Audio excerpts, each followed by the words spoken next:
Hello viewers, টেমপ্লেক্স এর পক্ষ থেকে আমি আপনাদের সঙ্গে আছি নিবির হোসেন। আমি আপনাদের এখন দেখাবো কিভাবে 5 থেকে 10 মিনিটের মধ্যে সুন্দর একটা ইমেল টেমপ্লেট করা যায় মাইক্রোসফট অফিস পাবলিশারের মাধ্যমে। যেটা যারা আমরা অনলাইনে কাজ করি, অনলাইনে মার্কেটিং করি, তাদের জন্য খুবই একটা প্রয়োজনীয় জিনিস। তা চলুন কথা না বাড়িয়ে শুরু করা যাক। প্রথমে আমরা মাইক্রোসফট অফিস প্রোগ্রামের মধ্যে পাবলিশার অপশনটা সিলেক্ট করব, মাইক্রোসফট অফিস পাবলিশার।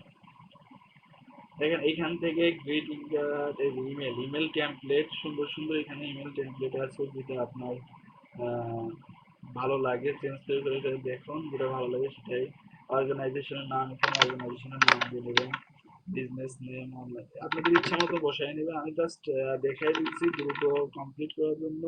হ্যাঁ, ইচ্ছা মতন আপনাদের এখানে হেডলাইন সবকিছু, টাইম, ডেট, লগো এখান থেকে আপনারা নিজে চেঞ্জ করে নিতে পারবেন।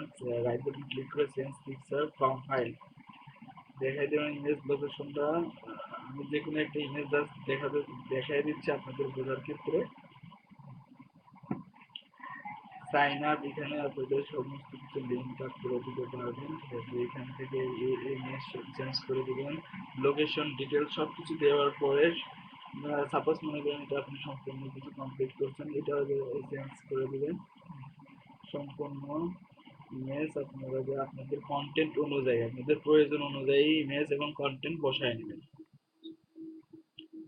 কমপ্লিট করার পর এখন হচ্ছে এটা কিভাবে আপনারা ওয়েব ডক্স ফাইল হিসাবে সেভ করবেন দেখা দিচ্ছি। জাস্ট রাইট বাটন ক্লিক করবেন, সেভ অ্যাজ। সেভ অ্যাজ এর পর এইখানে যাবেন, web web page and filter, তারপর এখানে নাম দিবেন ইমেল, লোকেশন দেখাই দিবেন ডেস্কটপ, বাস সেভ হয়ে যাবে।